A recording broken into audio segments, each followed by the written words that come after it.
Alors, bonjour et bienvenue encore une fois à ce rendez-vous où on étudie ensemble systématiquement le livre de l'Apocalypse. Qu'est-ce que ça veut dire systématiquement? Ça veut dire qu'on couvre chacun des chapitres et puis on regarde chacun des versets. Il y a des enseignants ou il y a des prédicateurs qui vont y aller par thématique. Alors, j'aurais pu approcher le livre de l'Apocalypse par thème, mettons 22 thèmes, un thème pour chacun des chapitres, ou traiter le temps de l'Église, chapitres 2 et 3 ensemble, ensuite de ça, prendre le temps des tribulations d'un bloc ou dans deux, trois blocs. Mais il y a trop de matériel dans cette série-là pour que je puisse faire autrement que la façon que je procède en ce moment. Alors, bienvenue à ce rendez-vous. Ce soir, c'est notre 39e rendez-vous.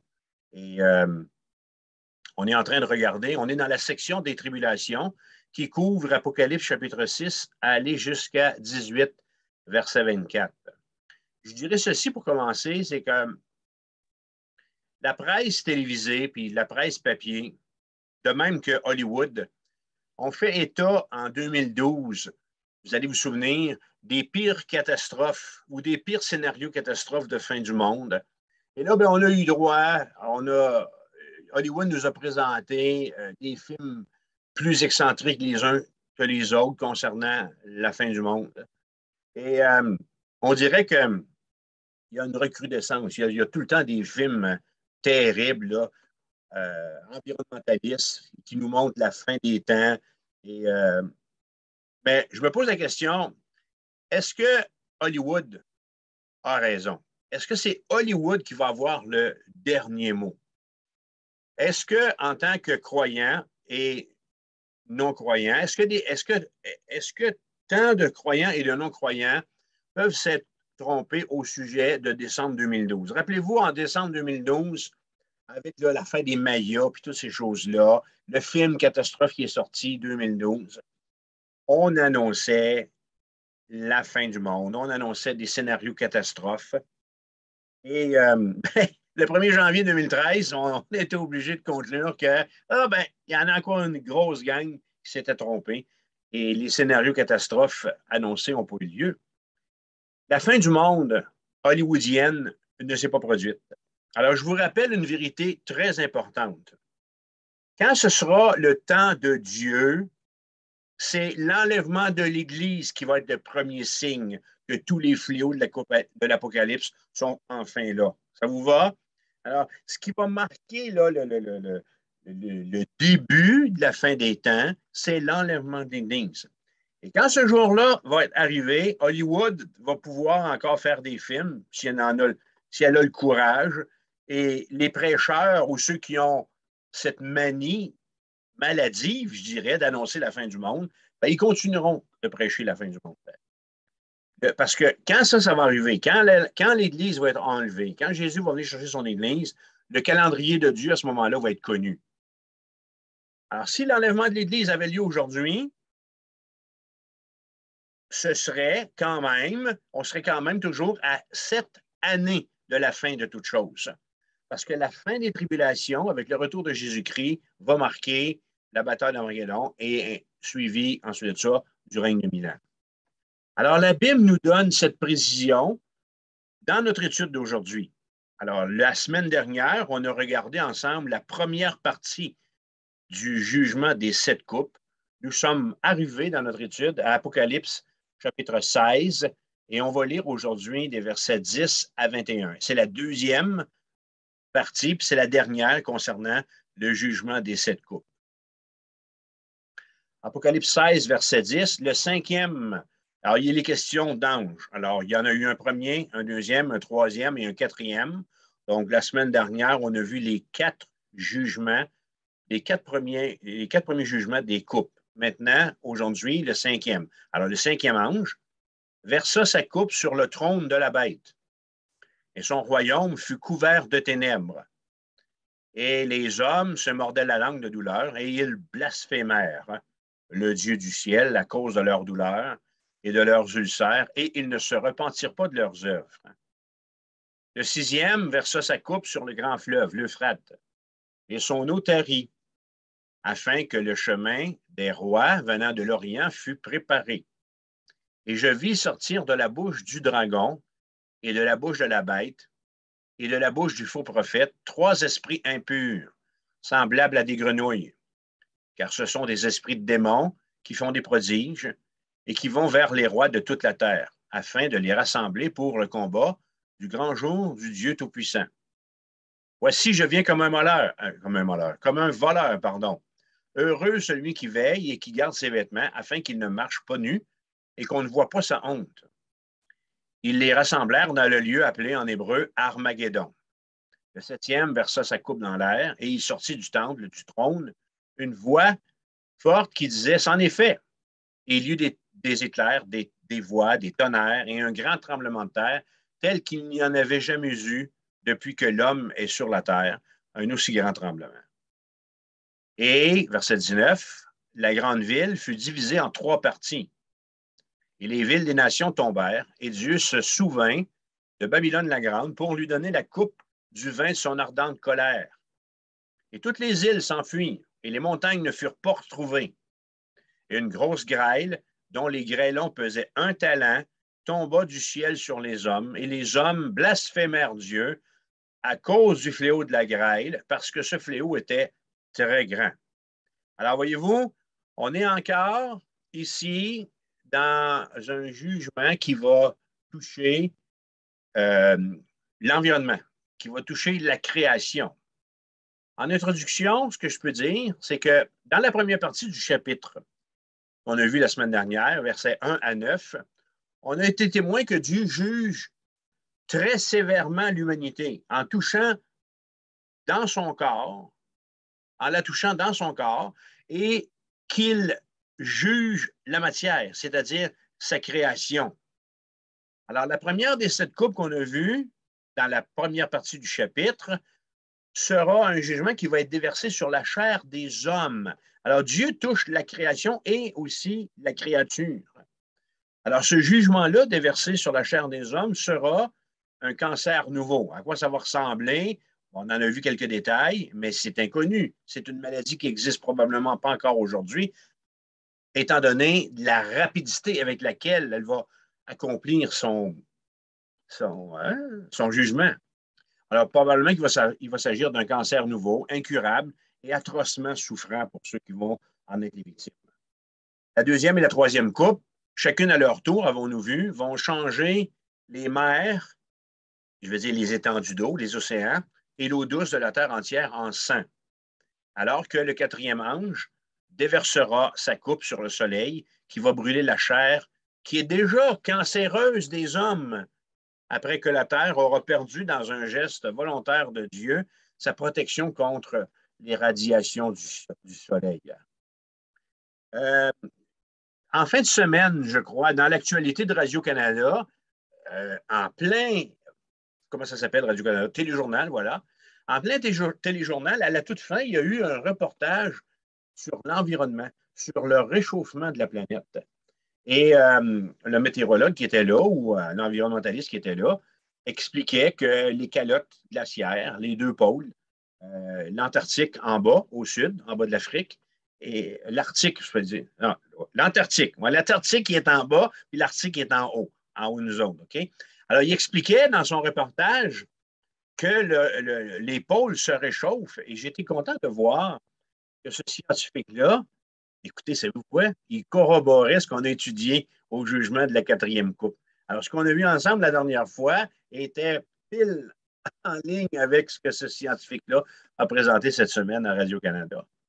Alors, ce qu'on a compris lors de ce reportage-là à Radio-Canada, puis ce qu'on a compris aussi de notre enseignement la semaine passée, c'est que lorsque le moment va être venu, l'humanité va connaître son décembre 2012. Quand Dieu va la juger d'une manière très rapide par le jugement des 7 coupes. Pourquoi je dis son décembre 2012? Parce que les prédictions disaient que la fin du monde arrivait en 2012 et ce n'est pas arrivé. Il n'y a aucun scientifique, aucun homme qui est capable de dire que ça va arriver telle date. Okay? Alors, on va être capable d'arrêter des dates au moment où l'Église de Jésus-Christ aura été enlevée. Là, ils feront des dates. Ils ne pourront pas se tromper plus que 7 ans. Ça va arriver là-dedans. Alors, ça va être assez facile pour eux autres. Alors, aujourd'hui, on va voir la suite du jugement et on va regarder la noirceur froide qui sera le jugement de la cinquième coupe. Alors, j'utilise toujours des verbes au futur parce que vous comprenez que ces jugements-là sont à venir. Alors, tout ce qu'on est en train d'étudier dans la section de la tribulation, à partir du chapitre 6, à aller jusqu'à la fin, c'est des temps à venir. Alors, du chapitre 6 à 18, c'est la période de la tribulation. Et vous allez voir qu'on va le voir quand on va être ensemble, le prochain rendez-vous. Chapitre 17-18, ça va être le jugement du royaume de Satan, auquel nous allons assister comme spectateurs probablement du haut du ciel. Pourquoi? Parce qu'on va être en train de se préparer pour le grand retour à la maison avec Jésus, Apocalypse 19, pour revenir et puis ensuite de ça, vivre ensemble la bataille d'Armageddon et être installés dans le règne millénaire de Jésus-Christ. Alors, verset 10, Jean écrit, le cinquième versa sa coupe sur le trône de la bête et son royaume fut couvert de ténèbres. On réalise ici que Dieu travaille d'une certaine façon. Et comme il le fait en Égypte, avec le jugement des plaies, ben, Dieu va travailler un peu de la même façon ici à la fin des temps et il va intensifier la souffrance humaine impie en faisant quoi? En faisant disparaître la lumière. Le trône ou le royaume de la bête, nous dit le livre de l'Apocalypse, va être couvert de ténèbres. Alors, ce trône, le royaume de Satan, aura son quartier général dans un des endroits les plus en vue du monde actuel. Et notre étude d'Apocalypse 17 et 18 va nous en faire découvrir la localisation. Je ne sais pas si dans votre Bible, vous avez une carte, mais pendant que je parle, là, tournez dans votre Bible à une des cartes. Oui, oui, oui, on a une carte de tout ça. Ça s'appelle, enfin, oui, les voyages de l'apôtre Paul. Vous pouvez prendre votre carte à la fin de votre Bible avec les voyages de l'apôtre Paul, mais je vais vous mettre une carte aussi plus pointue, plus détaillée de cet endroit stratégique où aura lieu ce grand rassemblement pour la bataille d'Armageddon. Alors, ce que je disais ici, c'est que ce siège social, le siège social de Satan, sera érigé dans l'œil des plus puissants pays producteurs d'or noir, c'est-à-dire en plein centre, là où on produit le plus en ce moment de pétrole et de tous les temps. Il va être en plein territoire arabe, près des rives de l'Euphrate. Alors là, je vais vous montrer ma carte, là. Il faudrait que je fasse un partage d'écran. Bougez pas de minute. Oui, donc, oui. Partage d'écran. Ici. Et là. Là, vous devriez voir ça. Voilà. Alors, fait que quand vous regardez une carte, si vous regardez une carte dans votre Bible, comme ça à la fin, celle des voyages de Paul, ce n'est pas la meilleure. Non. La Palestine, ce n'est pas la meilleure non plus. Ça vous prendrait les quatre empires des nations. Ouais. La carte, ça vous prendrait une carte là, qui vous montre l'Arabie, l'Afrique du Nord, un peu d'Asie, c'est ça. Pas celle des patriarches. Plus celle-là, mais peu importe, je vous l'ai mis ici sur l'écran. Alors, à gauche de l'écran, vous avez ici, on a l'Égypte qui est l'Afrique du Nord. OK? Ensuite, ici, on a le Moyen-Orient. Et puis, par là, ici, en haut à gauche, là, on va aller vers l'Europe. Alors, notre fleuve, là, il est ici en plein centre. Là. Voyez-vous ma souris ici sur l'écran? Alors, notre fleuve, il est là. Alors, il commence ici, tout en haut, en Turquie, et là, il croche comme ça, d'accord, de même. Et il s'en vient se vider dans le golfe Persique. Suivez ma souris. Et le golfe Persique, lui, il vient finir dans la mer Indienne, ici, tout en bas. OK? Je vais arrêter ça. Je vais revenir un petit peu plus tard pour d'autres affaires. Alors, il est probable que la noirceur froide de la cinquième coupe va s'étendre à toute la terre, parce que Jean mentionne que c'est tout le royaume de la bête qui en est couvert à ce stade. Ce que je voulais vous montrer avec cette carte-là, c'est où va être le quartier général de Satan. Satan sera depuis plusieurs années le maître du monde incontesté. Et Jésus a dit ceci à son sujet en Marc chapitre 13, verset 24. Mais dans ces jours, après cette détresse, le soleil s'obscurcira, la lune ne donnera plus sa lumière, les étoiles tomberont du ciel et les puissances qui sont dans les cieux seront ébranlées. Ici, Jésus fait référence là, aux luminaires dans le ciel, les étoiles, toutes ces choses-là. Ce qu'on réalise lorsqu'on regarde le jugement des couples, c'est qu'il y en a 7. Ça va être un jugement cumulatif. Alors, le jugement va s'enchaîner là, les unes après les autres. Autrement dit, il y a un jugement qui est à peine terminé que l'autre va arriver. C'est pour ça qu'on croit que le jugement des 7 couples arrive dans la deuxième partie de la tribulation et vers la fin. On est très, très proche de la fin. L'ulcère produit par la première coupe sera si virulent qu'il empêchera les hommes de dormir à cause de la douleur de leur corps qui sera en train de pourrir. Les eaux de la terre entière auront été contaminées par le sang et la chaleur ardente et maintenant les ténèbres froides auront produit une chose. La bête qui règne aura été si puissante et menteuse, elle sera impuissante à consoler les hommes et à apaiser les tortures causées par le jugement des couples. C'est la réalité à laquelle vont faire face les impies. La bête, aussi belle et menteuse qu'elle soit, ne sera pas en mesure d'apaiser la souffrance que les hommes vont vivre à ce moment-là. Le cancer purulent, ou le cancer qui fait qu'ils sont en train de pourrir, le soleil qui brûle la peau, et là maintenant, comme moi, vous êtes en droit de croire que quand il n'y a plus de soleil, ben, il fait froid. Alors, cette froideur-là, alors les hommes, nous dit Jean, vont se mordre la langue de douleur au verset 10. Ce sera probablement le résultat de la première coupe, l'ulcère, et la quatrième qui va les avoir brûlés en les laissant là, dans cette froideur-là d'un jour sans soleil. Je vous dis une chose, il est comme ça le pouvoir aveuglant de la bête. Les hommes, nous dit Jean dans notre texte aujourd'hui, ne se repentent pas de leurs œuvres. Parce que au stade où on est rendu là, se repentir, c'est-à-dire, c'est voir clair et le royaume de la bête est avant tout un royaume de noirceur. Alors, il n'est pas question que Satan leur permette de se repentir ou leur permette de se tourner vers Dieu. Ils seront totalement aveuglés par ses mensonges et puis par sa politique de suivez-moi, je suis beau, je suis fin, et ainsi de suite. Alors, on peut dire qu'au stade où on est rendu là, au jugement de la cinquième coupe, que c'est terminé, que Dieu ne parlera plus de la repentance. C'est triste. C'est triste. Parce que vous allez voir que, écoutez, je pense qu'à 2 ou 3 reprises, les hommes ont le poing dans les airs comme ça, blasphémant Dieu et le maudissant.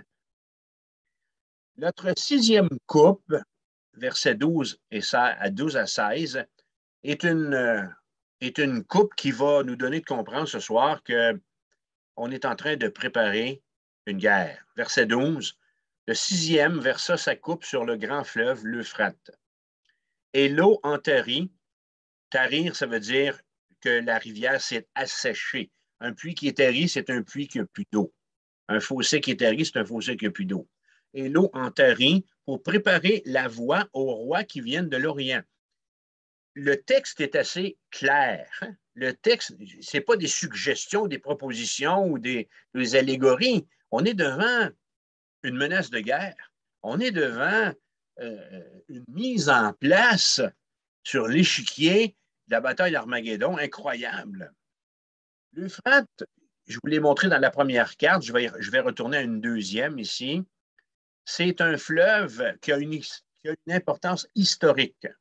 Et ce fleuve a toujours eu, dans l'histoire de la parole de Dieu, dans l'histoire de l'homme, une place prépondérante. Ce fleuve tire son eau des neiges du mont Ararat en Turquie. Je vais revenir à une autre carte, je vais vous le montrer.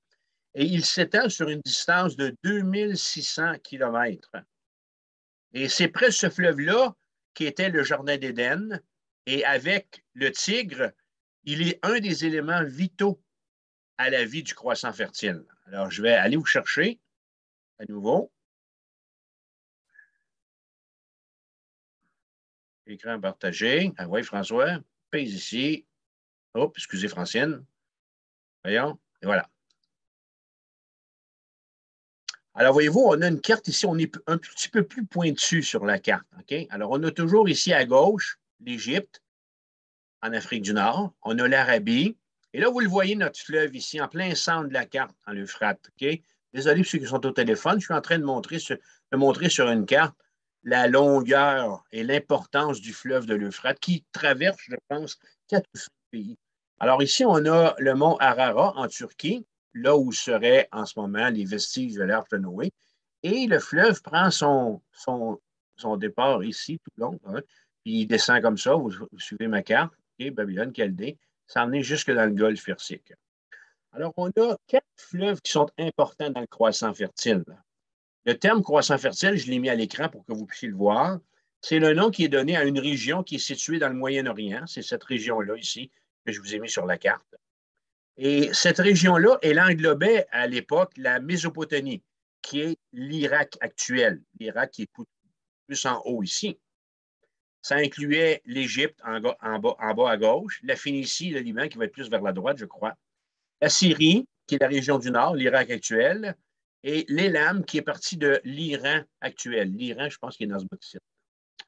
Et la civilisation s'est développée dans cette région fertile du monde. Et vous allez comprendre pourquoi on appelle le croissant fertile, c'est que ici, complètement à gauche, voyez-vous là où je suis, cette là, alors on a le Nil, alors qui est un fleuve, un des fleuves les plus, enfin, sinon le fleuve le plus important de l'Égypte.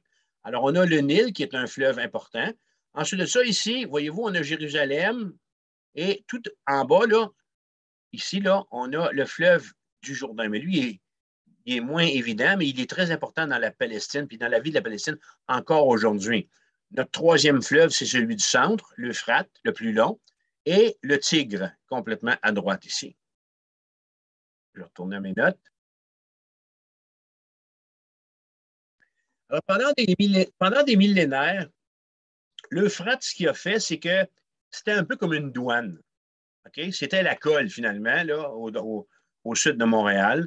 L'Euphrate, pendant des millénaires, a servi de frontière entre le Moyen-Orient, l'Asie centrale puis l'Extrême-Orient. Et ce qui arrive, c'est que les Césars romains n'ont jamais été en mesure de s'étendre plus loin que cette barrière naturelle.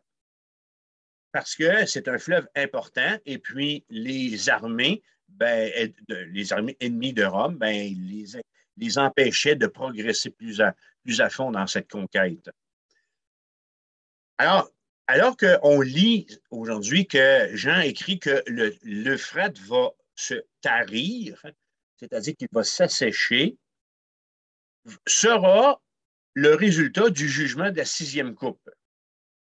Et qu'est-ce que ça va donner comme message? Moi, si je vous dis que votre plus gros obstacle pour franchir pour aller du côté de la rive nord, Montréal, vers la rive sud, ou pour aller du côté de la côte nord, si vous êtes dans l'est, ou de la côte sud, de ce côté-ci du Bas-Saint-Laurent, si je vous disais que le fleuve Saint-Laurent, il est totalement asséché, ça veut dire que vous êtes même en mesure de traverser à pied. Alors, quand Jean écrit que le fleuve sera tari, il est en train de signifier qu'il sera possible aux ennemis de passer outre parce que l'obstacle qui les empêchait de traverser va avoir disparu. Moyen-Orient et Europe vont être ouverts à ce moment-là aux invasions qui vont venir de l'Asie. Et quand le jugement de la 6e coupe sera versé, le fleuve aura un tout autre visage que celui d'un fleuve luxuriant. En fait, le jugement de la 4e coupe aura totalement fait fondre les neiges éternelles. C'est avec ça qu'on a fini la semaine passée, quand on a fait un survol sur l'environnement de la planète, quand je vous ai emmené en Arctique et en Antarctique avec les cartes. Et Alors, le jugement de la quatrième coupe, c'est le soleil qui brûle la terre. Et si le soleil brûle la terre, donc ils font les calottes glaciaires. Alors, ce qui va arriver, c'est que le mont Ararat, ce glacier, va fondre et va provoquer ainsi des inondations sur le littoral, détruisant toutes les routes et les ponts l'enjambant. Ça, c'est la quatrième coupe. Maintenant, on arrive à la sixième coupe. Alors, la raison de la sixième coupe, elle nous devient évidente. Dieu a un rendez-vous avec le monde impie ou en terre palestinienne, chez lui, sur sa terre. Alors, pour que les ennemis de la nation juive puissent venir rencontrer Dieu à Apocalypse 19 et participer à cette bataille d'Armageddon, l'obstacle terrestre qu'ils auront à franchir, l'Euphrate, parce que ce n'est pas le temps de construire un pont là, quand c'est le temps de traverser, doit être résolu. Alors, le sixième ange verse sa coupe qui tarit le fleuve à sec. C'est un miracle. OK? Et ça ouvre ainsi la voie aux rois du monde qui viennent pour combattre le peuple de Dieu. Je nous pose une question. Je me pose, puis je vous la pose, vous y répondre. Comment est-ce qu'ils vont faire pour trouver un tel zèle pour aller faire la guerre à Dieu avec tout ce qu'ils vont souffrir? OK? Alors, il y a eu le jugement des 7 sceaux, des 7 trompettes, et là, ils se battent contre un cancer qui les fait pourrir sur pied. La chaleur du soleil a brûlé leur chair, il fait froid. Alors, leur inspiration pour les amener à se déplacer dans la vallée de Megiddo, elle leur viendra de l'enfer. Verset 13 de notre texte. Et je vis sortir de la bouche du dragon et de la bouche de la bête et de la bouche du faux prophète 3 esprits impurs, semblables à des grenouilles, car ce sont des esprits de démons qui font des prodiges et qui vont vers les rois de toute la terre afin de les rassembler pour le grand jour du Dieu Tout-Puissant. Alors réalisez-vous, Dieu a un rendez-vous avec l'humanité pour le jugement final et cette humanité sera encore bernée par la trilogie satanique. L'apôtre Jean écrit que des esprits de démons feront des prodiges et des choses extraordinaires pour convaincre les rois de la terre de se déplacer. Ces 3 démons menteurs et persuasifs devront rassembler l'ensemble du reste de l'humanité pour la bataille contre Dieu. Auront-ils une quelconque gloire dans ce rassemblement? Il n'y a aucune gloire. Ce ne sera pas le jour de l'Antéchrist quand ça va arriver. Ce ne sera pas le jour de la bête. Ce ne sera pas non plus le jour du faux prophète. Ce sera le grand jour de l'Éternel. C'est Dieu qui est derrière tout ça. C'est lui qui tient les ficelles. Et c'est lui qui a déterminé qu'on se rassemble en Armageddon pour la bataille finale. Dieu a un compte à régler avec l'humanité, avec Satan, avec l'Antéchrist et le faux prophète. Alors, si puissant soit-il, si faible soit la force du peuple de Dieu qui restera, Dieu aura la victoire, une victoire retentissante contre le mal. Hein? En fait, on ne va pas assister à une guerre. Je vous l'ai déjà dit, OK? Ce ne sera pas une guerre que Dieu va diriger contre les nations. C'est un massacre. C'est un réel massacre. Il n'y en a pas un, nous dit la Bible, qui va survivre à l'affrontement, parce qu'en fait, Satan et les rois du monde vont marcher vers un piège. Et on va voir les détails de cette bataille lorsqu'on va regarder Apocalypse 19. Ce sera, je peux vous dire, la victoire de fidèles et véritables, comme il est appelé en Apocalypse 19. Mais permettez-moi de revenir. Je dis revenir parce que je pense que là, 1 ou 2 rendez-vous, j'ai ouvert une parenthèse sur Armageddon. Alors, permettez-moi de revenir sur Armageddon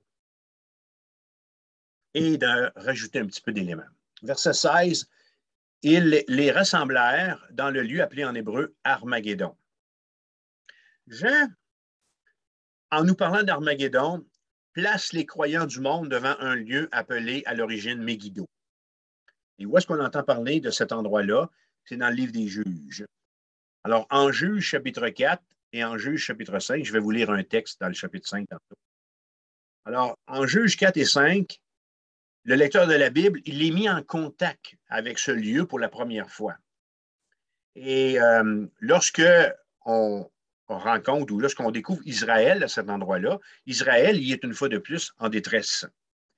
Et l'oppresseur, cette fois-ci, est le roi cananéen Jabin, qui a à son service le puissant général Sisera, qui va ordonner à ses troupes de ravager les champs et de voler les récoltes des Israélites. Ce que je vous parle là, c'est fait, c'est arrivé. Ça s'est passé en Juge 4 et en Juge 5. Le livre des Juges nous dit que son armée, l'armée de Sisera, elle était si nombreuse que les Israélites se sont cachés et ont évité d'emprunter les routes par crainte pour leur vie. Et là, lorsque vous lisez le texte, si vous le connaissez, vous allez vous souvenir qu'il y a une femme qui va intervenir, Déborah, la juge. Et c'est elle qui va prendre la tête de l'armée et avec l'aide de la puissance de Dieu, elle va permettre aux Juifs de vaincre. Juge chapitre 5, verset 19. Les rois vinrent, ils combattirent. Alors combattirent les rois de Canaan, à Tanak, aux eaux de Megiddo. Ils ne remportèrent nul butin, nul argent. Et regardez ce qui est écrit dans la suite du texte. C'est vraiment étonnant. Des cieux ont combattu. De leur sentier, les étoiles combattirent contre Sisera. Est-ce que vous comprenez de quoi il est question? Des cieux ont combattu. Faites-vous-en pas, là, c'est pas Zeus là, okay, ou Arthès là, qui sont venus, pas Arthès, mais Hermès, Hadès, bon, qui sont venus combattre. Alors, il est question ici des cieux. Il est question de la pluie, des orages, des éclairs. Alors, de leur sentier, les étoiles combattirent contre Sisera. Alors, Dieu a fait obstacle à ce roi, l'empêchant d'avoir la victoire sur les Israélites. Alors, c'est pourquoi, depuis le livre de Juges, chapitre 5, Armageddon, c'est le symbole de toutes les batailles où le Seigneur intervient avec puissance pour mettre en déroute ses ennemis et secourir son peuple au moment même où sa détresse, ou la détresse du peuple, atteint son paroxysme. Les Juifs, en Juge 5, sont cachés chez eux. Okay? Ils tremblent dans leurs pantalons ou dans leurs bottines. Ils ont peur. Ils se cachent tellement l'armée de Sisera, elle est grande. Et Dieu vient à bout d'une armée avec des éclairs d'appui, du tonnerre et du vent. La vallée d'Armageddon, très fertile, située au centre de la Palestine, a été au cours des siècles le théâtre d'autres très grandes batailles. Alors, c'est un lieu illustre. Pourquoi? Parce que c'est une grande plaine d'environ 35 km de long. Fait que, je ne sais pas si vous savez, mais sur une plaine de 35 km, c'est bien plus grand qu'une cour de centre d'achat de Walmart. Il y en rentre du monde. Alors, de grands chefs militaires se sont affrontés dans ce lieu. Et son importance stratégique, elle se double aujourd'hui du fait qu'elle sert de lieu de passage du pétrole entre le Moyen-Orient et l'Europe aujourd'hui. Alors, on peut dire que sur le plan de la politique mondiale, la Palestine prend une place importante. Et cette vallée-là, la vallée de Megiddo, où aura lieu la bataille d'Armageddon, pardon, est en plein dans l'œil de l'endroit géographique où Dieu a un rendez-vous avec les nations impies. Le lieu que la Bible a désigné comme celui de l'ultime bataille est précisément celui sur lequel sont braqués les regards des grands de ce monde au moment où on se parle aujourd'hui, vous puis moi. Alors, plus d'une fois, le monde s'est levé pour faire la guerre au peuple de Dieu à Megiddo. Le monde et ses rois se lèveront encore une dernière fois, inspirés cette fois-là par l'enfer, directement.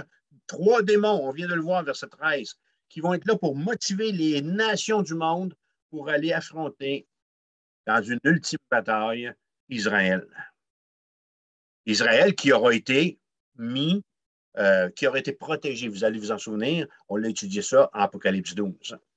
Alors, le grand conflit entre Dieu et Satan va se terminer dans une incroyable grande bataille où Dieu va émerger victorieux.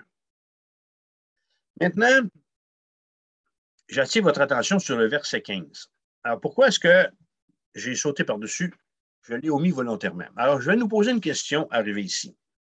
Pourquoi est-ce que Jean, alors qu'il nous fait un compte-rendu d'une vision qui nous présente les forces démoniaques à l'œuvre, versets 13 et 14, et ensuite de ça, il nous présente leur objectif, de rassembler les puissances du monde pour se battre contre Dieu à Armageddon, verset 16.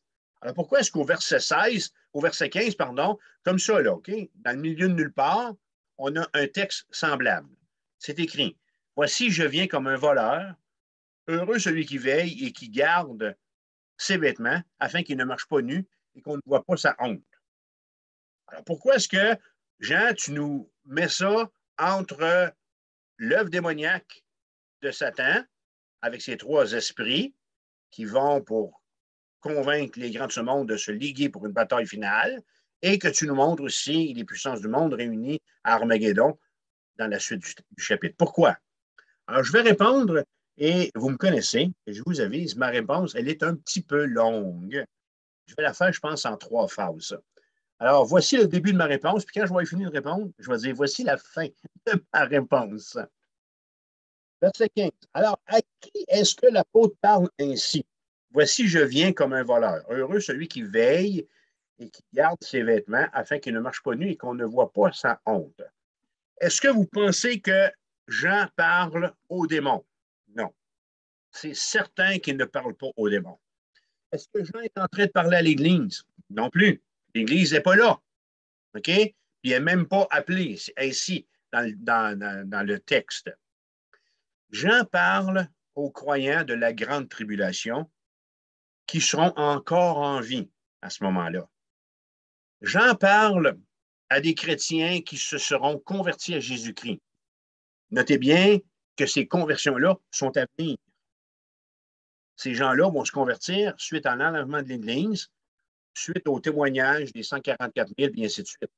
Suite au témoignage que vous, chrétiens d'aujourd'hui, vous leur aurez fait au temps présent.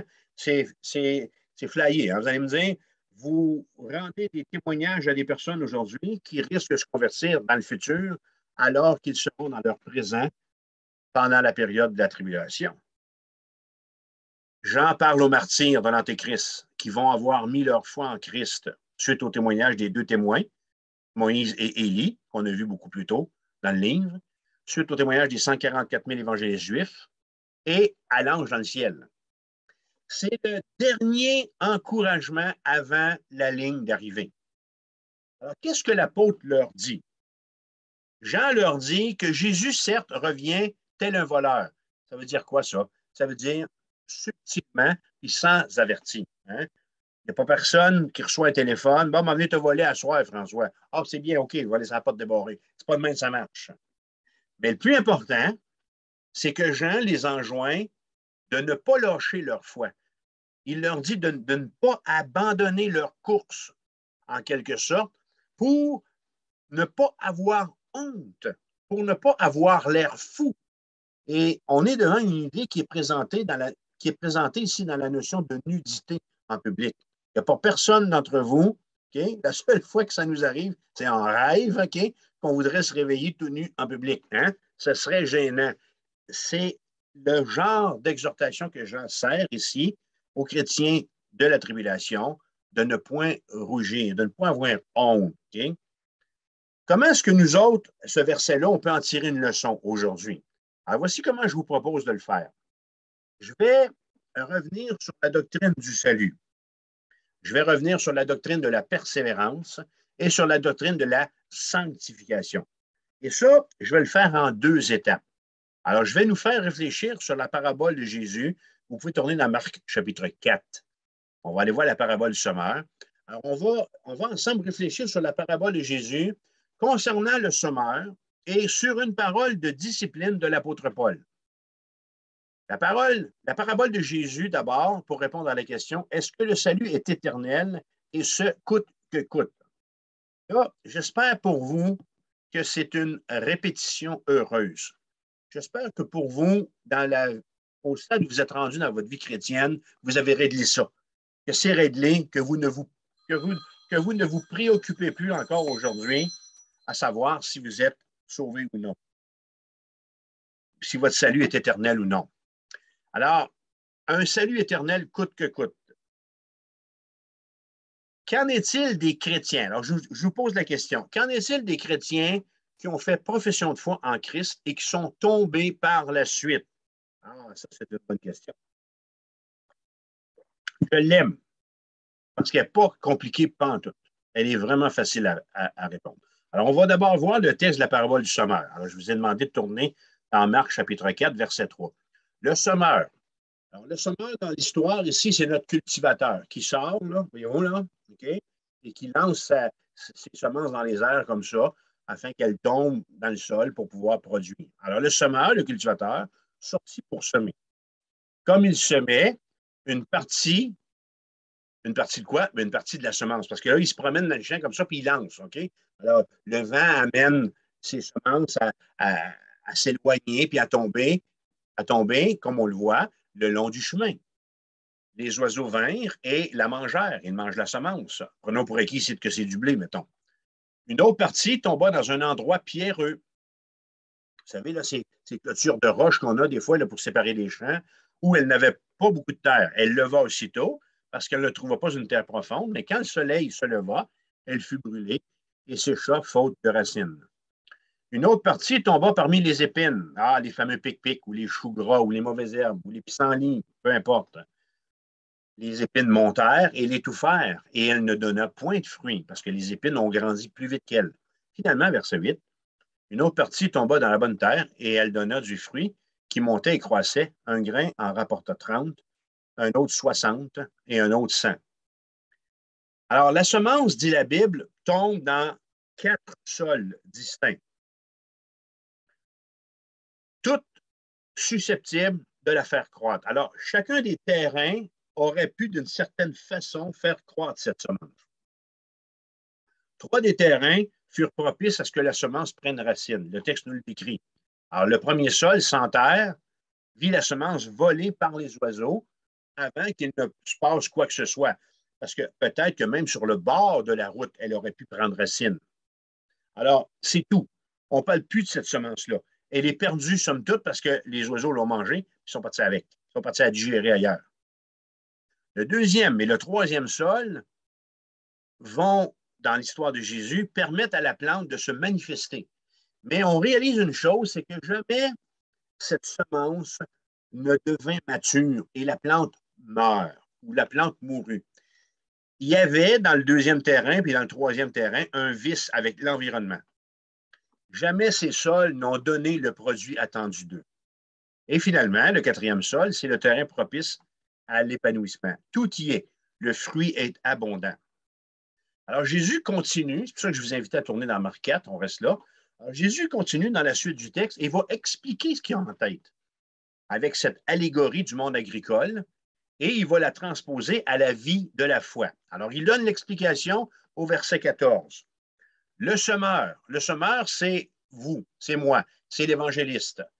Alors qu'on parle à des personnes de paix puis qu'on leur parle du Seigneur Jésus. Alors, le semeur, l'évangéliste, sème la parole de Dieu, la bonne nouvelle. Verset 15, ceux qui sont le long du chemin où la parole est semée, ce sont ceux qui ne l'ont pas plutôt entendu que Satan arrive et enlève la parole qui a été semée en eux.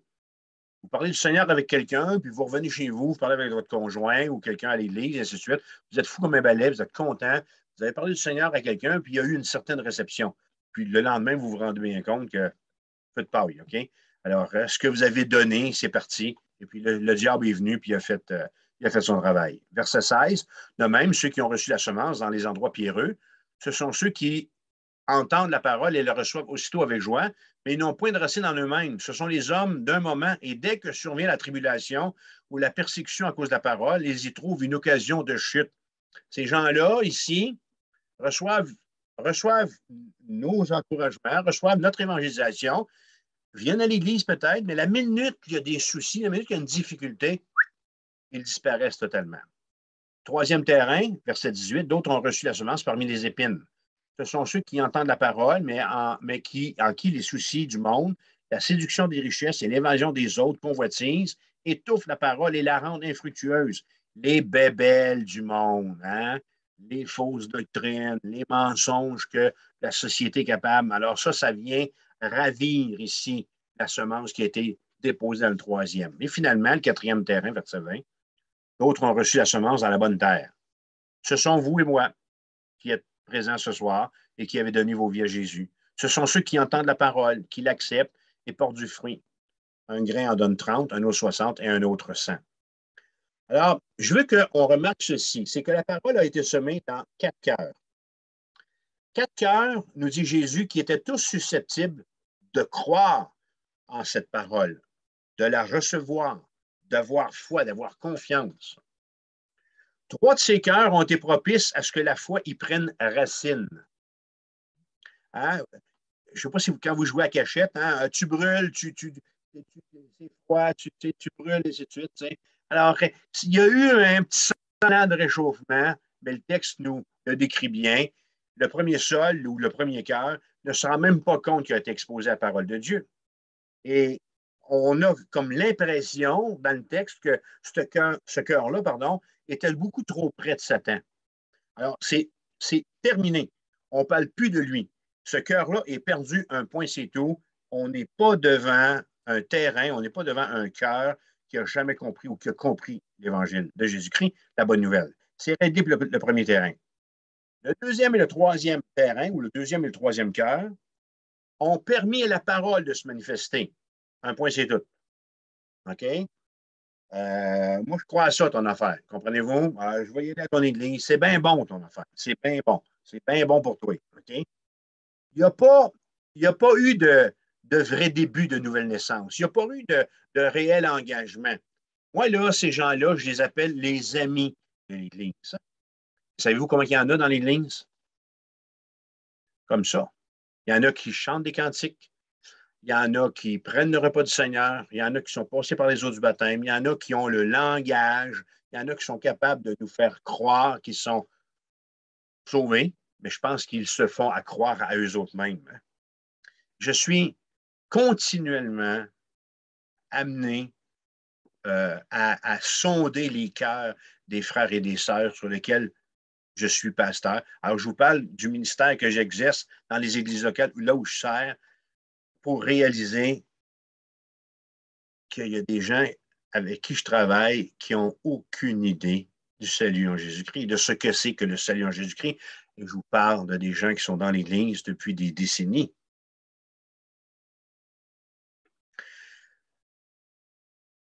C'est triste, oui. Oui, oui. Alors, je suis obligé de réfléchir ici et de dire que c'est triste. Mais c'est une réalité. Lorsqu'on a regardé les 7 églises du chapitre 2, du chapitre 3, on a vu qu'on est dans le temps de l'Église en ce moment. Nous vivons en ce moment le temps de l'Église de Philadelphie et de l'Église de Laodicée. L'Église de Philadelphie, c'est l'Église militante. C'est l'Église professante. C'est l'Église qui aime Jésus-Christ. C'est l'Église qui est disciple de Jésus-Christ. Et c'est elle, en Apocalypse 4, qui sera enlevée. L'Église de Laodicée, c'est l'Église où on retrouve les amis de l'Église, où on retrouve ces terrains-là, le deuxième puis le troisième terrain. Okay? Le deuxième et le troisième terrain, où on retrouve ces gens qui n'ont pas compris que Jésus-Christ est le Fils de Dieu et qu'il est la solution au problème du péché. Je suis capable de vous parler comme ça parce qu'encore aujourd'hui, je suis en train d'écrire une prédication sur la base de ce livre ici que j'enseigne. Et on va y revenir dans 2 dimanches à l'Église. Et on réalise, lorsqu'on regarde, je réalise quand je regarde le deuxième et le troisième terrain, c'est qu'il y a un vice avec l'environnement. Alors, jamais ces 2 cœurs-là n'ont donné le produit que le Seigneur attendait qu'ils produisent. Il y a eu des étincelles. Oui, c'est des pétards à mèche. OK? Il y a eu des étincelles au moment où ils ont été exposés à la parole, où ils ont peut-être senti quelque chose, là, mais le feu de l'esprit n'a jamais été un vrai feu, en fait. Alors, voici les genres de cœurs qui passent et qui viennent dans les églises bien souvent. Et la Bible enseigne que ces personnes n'étaient pas sauvées et qu'ils devront passer par une réelle repentance. Et finalement, le 4e sol ou le 4e cœur, c'est celui d'un chrétien disciple. Le 4e cœur, c'est le terrain propice à l'épanouissement. Tout y est. Le fruit est abondant. Et Jésus va dire en Matthieu 12, 33 qu'on connaît l'arbre par son fruit. Alors, comme pasteur, ce n'est pas à moi de déclarer que quelqu'un est sauvé et que quelqu'un n'est pas sauvé. Dieu vous en garde. Cessez de mettre ce sobriquet sur la tête des gens que vous côtoyez. Ah, il est sauvé, lui, il n'est pas sauvé. Il n'a pas compris ou a compris. Ou ainsi de suite. OK? C'est qui va être à la porte du ciel quand on va arriver là? C'est-tu François Vermette ou ça va être le Seigneur Jésus? La Bible dit on connaît un arbre par le fruit. Alors, voulez-vous que je vous dise une chose? Moi, cette parole-là, Jésus, elle me convient parfaitement. Qu'est-ce que je veux dire ici? On reconnaît un païen à ses mœurs de païen, comme on reconnaît un chrétien parce qu'il vit comme un chrétien. Alors, si dans l'Église, vous vivez comme un païen, ben, on va vous considérer comme un païen. Si dans l'Église, vous vous comportez comme un chrétien, ben, on va vous considérer comme étant un chrétien. Un chrétien reste un chrétien. Sinon, il n'a jamais été un chrétien. Un chrétien se comporte comme un chrétien. Voilà pourquoi je vais continuellement inviter les gens à venir à Jésus. Moi, là, je n'ai pas besoin du radio, je n'ai pas besoin de la télévision pour prêcher l'Évangile. Mettez-moi devant un auditoire chrétien et je vais prêcher l'Évangile tant et aussi longtemps qu'il va y avoir des chrétiens assis devant moi parce que le diable rôle comme un lion rugissant, cherchant qui il va dévorer. Et la Bible nous dit que dans la fin des temps, il va aller même jusqu'à séduire les croyants. C'est trop facile jouer à l'église le dimanche matin. Êtes-vous venu à Jésus pour le pardon de vos péchés? Si vous n'avez jamais fait cette décision pour Jésus-Christ, pourquoi pas le faire maintenant? Pourquoi pas vous agenouiller devant le Seigneur et de lui dire que vous réalisez que vous êtes un pécheur, que vous êtes une pécheur, lui dire que vous êtes désolé, lui demander pardon, l'invitant à venir faire sa demeure dans votre cœur et lui demandant de diriger votre vie. Et là, en agissant ainsi, vous allez être à l'exemple du quatrième terrain. J'aimerais nous donner un autre. Je suis toujours en train de répondre à ma question de tantôt, verset 15. OK? À qui est-ce qu'il parle, l'apôtre Jean? J'aimerais nous donner un autre témoignage qui vient cette fois-là du livre aux Hébreux. Le livre aux Hébreux nous parle également d'individus avec un cœur et une foi, représentés par les deuxième et troisième sols de la parabole de Jésus. Quand on lit le livre aux Hébreux, qui a été écrit à des Juifs, à des Hébreux, on doit savoir qu'il a été écrit pour trois catégories de Juifs.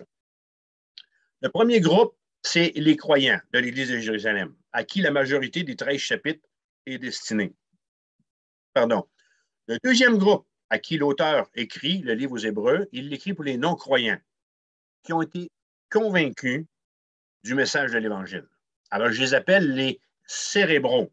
C'est ceux qui disent ah, oh, ça, l'affaire à Vermette. Oh, c'est bon, ça, l'affaire à Vermette. Un bon pasteur, prêche bien l'Évangile. Oh, c'est bon, on aime ça l'écouter. Ouais. Alors, ils ont compris. Okay? Je vous ai peut-être fait rire, là, un bout, là. OK. Reprenez votre souffle. Alors, ils ont compris Jésus. Ils l'ont compris avec leur raisonnement seulement. Il ne s'est jamais rien passé dans le cœur. C'est à eux que parle l'auteur du chapitre 4 du livre aux Hébreux. Et finalement, ce livre est adressé à un troisième groupe, les non-croyants, pour qui Jésus était un flirt, sans plus, chapitre 9. Alors, pour comprendre les deuxième et troisième sols de la parabole du sommeur et saisir qu'il n'est jamais question de croyants, je vous renvoie à ce texte d'Hébreux. Tournez avec moi. Hébreux, chapitre 4, versets 4, 5 et 6. Alors, l'auteur va dire il est impossible, car il est impossible que ceux qui ont été une fois éclairés, qui ont goûté le don céleste, qui ont eu part au Saint-Esprit, écoutez bien, là, c'est sérieux, là. Verset 5, qui ont goûté la bonne parole de Dieu et les puissances du siècle à venir, et qui sont tombés, soient encore renouvelés et amenés à la repentance, puisqu'ils crucifient pour leur part le Fils de Dieu et l'exposent à l'ignominie. Je l'aime, ce texte-là, je l'aime tellement. Alors, si vous voulez avoir tout l'enseignement au complet sur ce chapitre, vous me le demanderez, j'ai déjà enseigné ça. Alors, si je dis que ce texte parle de vrais croyants, je dois dire qu'il est possible de perdre son salut. Si ce texte s'adresse à des croyants, il faut que je sois en mesure de vous dire aujourd'hui qu'on peut perdre notre salut.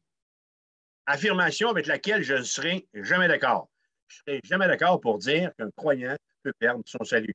C'est réglé. Mais si je prends les explications concernant les destinataires du livre aux Hébreux et que je les juxtapose, que je les mets par-dessus ce texte où Jésus parle du deuxième puis du troisième sol de la parabole, il n'y a aucun souci pour le croyant. La parole demeure et le salut est éternel. Jean va écrire dans 1 Jean 5, 12, et voici ce témoignage, c'est que Dieu nous a donné la vie éternelle et que cette vie est dans son Fils. Celui qui a le Fils a la vie, celui qui n'a pas le Fils de Dieu n'a pas la vie. On peut-tu trafiquer ce texte-là autrement que ce qu'il vient de dire là? C'est impossible. Verset 13. Je vous ai écrit ces choses afin que vous sachiez que vous avez la vie éternelle, vous qui croyez au nom du Fils de Dieu. Alors, voici l'avertissement par rapport à ce qu'on est en train de regarder. Ce sont les croyants identifiés au deuxième et troisième sol qui, n'ayant pas été enlevés en Apocalypse 4, parce que leur foi était fausse, qui vont se convertir pendant la tribulation. Alors, ceux qui vont avoir flirté avec l'Évangile, deuxième et troisième terrain, ceux qui vont avoir flirté avec l'Évangile, Hébreux chapitre 4, okay, qui vont avoir trouvé votre affaire, votre église, les prédications, les chants, oh, on a une belle chorale, l'église de Pierre, c'est beau, ainsi de suite. Ce sont eux qui vont devoir se convertir pendant la tribulation. Et à ce moment-là, la semence aura trouvé son sol. À ce moment-là, elle va être en mesure de produire un fruit éternel. Je veux aussi aller un petit peu plus loin et parler d'un texte de discipline qu'on retrouve en 1. Attends, c'est-tu là? C'est-tu là? Ouais, 1 Corinthiens 5. Vous pouvez tourner avec moi dans 1 Corinthiens 5, puis Matthieu 18. Alors, on est toujours en train de répondre à la question à qui Jean s'adresse en Apocalypse 16, verset 15. Quand il dit de faire attention pour ne pas être pris sans vêtements. Alors, pour parler de sanctification, cette fois-ci, l'apôtre parle au verset 15 d'une autre chose, d'un sentiment. Alors, Apocalypse 16, verset 15, et qui garde ses vêtements afin qu'il ne marche pas nu et qu'on ne voit pas sa honte. Alors, dans les deux autres points, je viens de vous montrer, OK, avec la parabole des semeurs, du semeur, des terrains, et avec la réalité du livre aux Hébreux, qu'on n'a pas affaire à des croyants. Premier terrain, deuxième terrain, troisième terrain. Maintenant, lorsque Jean écrit la deuxième partie du verset 15 d'Apocalypse 16, et qui garde ses vêtements afin qu'il ne marche pas nu et qu'on ne le voit sans honte, il exhorte ses lecteurs, en fin de compte, à faire en sorte de ne pas avoir honte. Comment est-ce qu'un croyant pourrait avoir honte? Ben, je vous l'ai dit tantôt, se retrouver tout nu en plein milieu d'un centre d'achat, c'est assez honteux. Alors, comment est-ce qu'un croyant pourrait être trouvé ou pourrait avoir honte en mourant prématurément? Voilà. La mort peut venir tel un jugement. Toute la vie, tous les jours que vous avez à vivre sont écrits dans le livre de Dieu. D'accord? Mais s'il y arrive à un moment donné dans votre vie un débordement, que vous vous égarez, il est possible que Dieu soit obligé d'amender le plan qu'il avait pour vous. 1 Corinthiens 5, verset 1. Regardez comment Paul parle à cette Église. On entend dire généralement qu'il y a parmi vous de l'impudicité. Et une impudicité telle qu'elle ne se rencontre pas même chez les païens. C'est au point que l'un de vous a la femme de son père. Alors, il y a un fils qui sort avec la blonde de son père ici. Verset 4. Au nom du Seigneur Jésus, verset 5, qu'un tel homme soit livré à Satan pour la destruction de la chair, afin que l'esprit soit sauvé au jour du Seigneur Jésus.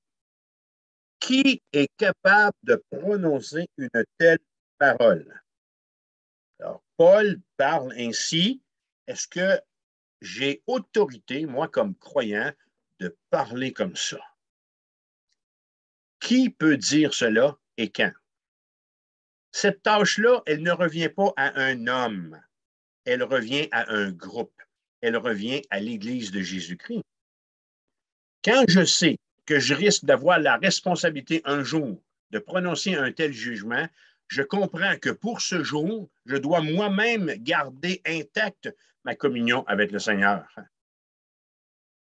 Il est honteux de devoir quitter son assemblée à cause qu'on ne marche pas en conformité avec le témoignage que demande la parole de Dieu à un chrétien. Être livré à Satan veut dire être coupé de la communion des frères et sœurs, de ne plus avoir accès au culte et d'être retourné dans le monde, d'être renvoyé dans le monde. Ni plus ni moins, être mis à la porte de son église locale. Ça, c'est assez humiliant. À ce moment, l'impact négatif sur l'Église est amoindri. Il est nul. Certains textes exigent même de couper les rapports et souvent, à ce stade, c'est là qu'il va y avoir repentance et restauration au sein de la communion avec l'Assemblée. De toute ma vie de pasteur, j'ai fait face à cette démarche uniquement 2 fois. Une fois, j'étais le pasteur principal. C'est moi qui ai été obligé de discipliner le frère en question. Et la deuxième, j'étais pasteur associé. Donc, c'est le pasteur principal qui a dû faire cette discipline. Fort heureusement, je n'ai pas eu à faire face à cela. Trop souvent. Par la grâce de Dieu, probablement que les églises où j'ai travaillé étaient des églises comme vous, à qui je m'adresse ce soir, des églises soumises aux Écritures. Alors, ce que la Bible nous dit, c'est que dans certains cas, si le croyant refuse de se repentir, le jugement peut être la maladie. Un jugement qui peut être une maladie et qui va même aller jusqu'à causer la mort. Alors, arriver ainsi devant le Seigneur, ce serait assez gênant, ce serait assez honteux. Alors, vous commencez à voir l'explication du texte ici. Le but de tout cela, c'est que l'esprit soit sauvé, c'est que l'esprit soit sauvegardé, c'est que la personne ou que le chrétien n'apostasie pas sa foi ou n'aille pas de mal en pis ou fasse plus de mal à l'Évangile, étant ainsi soustrait à la contamination du péché. Alors, si un croyant arrive jusque-là, ben, on va dire qu'il s'agit d'une mort précoce. C'est un jugement de Dieu. Dieu est venu chercher ce frère, Dieu est venu chercher cette sœur. Pensez à Ananias et Saphira dans Actes des Apôtres qui ont menti au Saint-Esprit. OK? C'est un frère et une sœur, OK? Alors, ils ont subi un jugement pour leur mensonge. Alors, lorsqu'il y a une mesure de discipline qui est prise comme ça, ben, il va y avoir un amendement au calendrier de la vie de Dieu et l'individu va être rappelé à l'ordre, rappelé à la maison par le Seigneur. Alors, attention, frères et sœurs, ce n'est pas à moi ni à personne de dire qu'un tel ou une telle est un deuxième ou un troisième sol, ou de dire qu'un croyant réel a dépassé les bornes et qu'il est temps pour lui d'expérimenter la destruction de la chair. Si j'agis comme ça, je ne suis pas mieux que ceux qui faisaient l'Inquisition au Moyen-Orient, au Moyen-Âge. Quelle est ma responsabilité en tant que membre du corps de Christ? C'est là que je vous amène dans Matthieu 18. Ma responsabilité, c'est d'avertir et de prier, comme nous y encourage Jésus.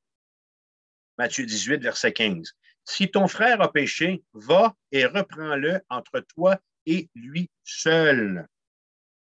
Alors, quand je vous disais tantôt, c'est l'affaire d'un groupe, c'est l'affaire de l'Église. Alors ici, dans ce texte, Jésus dit, toi, le frère, tu vois un péché, tu vois quelque chose qui est répréhensible chez ton frère ou ta sœur, tu vois quelque chose chez ta sœur, va, toi, c'est à toi que le rôle revient, c'est toi qui vois ça, c'est à toi d'intervenir. Va vers cette personne-là, parle-lui. Si tu écoutes, tu as gagné ton frère. Verset 16, mais s'il ne t'écoute pas, prends avec toi une ou deux personnes afin que toute l'affaire se règle sur la déclaration de 2 ou de 3 témoins. Peut-être que jamais vous allez vous sentir à l'aise de faire cette démarche-là. Remettez-la aux responsables de votre Église, aux diacres, aux pasteurs. Laissez-leur s'en charger. Mais vous avez la permission, de par Jésus, d'intervenir auprès de vos frères et vos sœurs, que vous aimez par-dessus tout. Et la suite du texte, verset 17, ressemble à ce que Paul vient de dire à l'Église de Corinthe. S'il refuse de les écouter, dis-le à l'Église. Pourquoi on le dit à l'Église? On le dit à la famille. On le dit au corps. Et rendu là, c'est l'étape ultime. Je ne dis pas que c'est la honte ultime, mais c'est l'étape ultime. Et s'il refuse aussi d'écouter l'Église, bien qu'il soit pour toi comme un païen et un publicain. Je vous le dis en vérité, tout ce que vous lirez sur la terre sera lié dans le ciel, et tout ce que vous délirez sur la terre sera délié dans le ciel. Hein? Alors, il est question ici, au verset 18, d'un contexte de discipline. Hein? Je vous dis encore que si deux d'entre vous s'accordent sur la terre pour demander une chose quelconque, elle leur sera accordée par mon Père qui est dans les cieux. Car là où deux ou trois sont assemblés à mon nom, je suis au milieu d'eux. Alors, ici, je nous exhorte à utiliser le verset 20 dans son contexte. Alors, on l'utilise, nous autres, à toutes les sauces, c'est sûr. OK? On est dans une réunion de prière, puis on va dire, ah ben, deux ou trois, on est plus que deux ou trois, alors le Seigneur est au milieu de nous. C'est vrai, mais cette parole-là a été donnée dans un contexte de discipline. Si on s'accorde pour prier pour qu'un tel frère ou qu'une telle sœur se repente, la Bible dit que le Seigneur va nous écouter et nous donner ce qu'on veut prier. Et quand le temps sera venu, ben, le Saint-Esprit va communiquer les actions à poser au corps de Christ. Alors, vous conviendrez donc de l'exhortation d'Apocalypse 16, verset 15, elle est pour des chrétiens. L'apôtre désire être certain que tous les lecteurs modernes et les chrétiens amenés de la tribulation à qui il s'adresse ou à qui il adresse ce texte vont être bien au clair quant au sort des rachetés. Il n'est pas fait mention nulle part dans le livre que les saints de la tribulation vont partager l'ignominie et la honte du jugement des 7 sceaux, des 7 trompettes et des 7 coupes. Ce sort-là ne leur est pas dévolu. Alors, on y est arrivé, c'est la fin de ma réponse. À qui est-ce que cette parole est adressée quand Jean dit « Voici, je viens comme un voleur, heureux celui qui veille et qui garde ses vêtements, afin qu'il ne marche pas nu et qu'on ne voit pas sa honte. » J'espère pas vous avoir plus mélangé qu'il ne faut, mais sinon, ben, revenez en arrière et réécoutez ou relisez les notes. 7e coupe.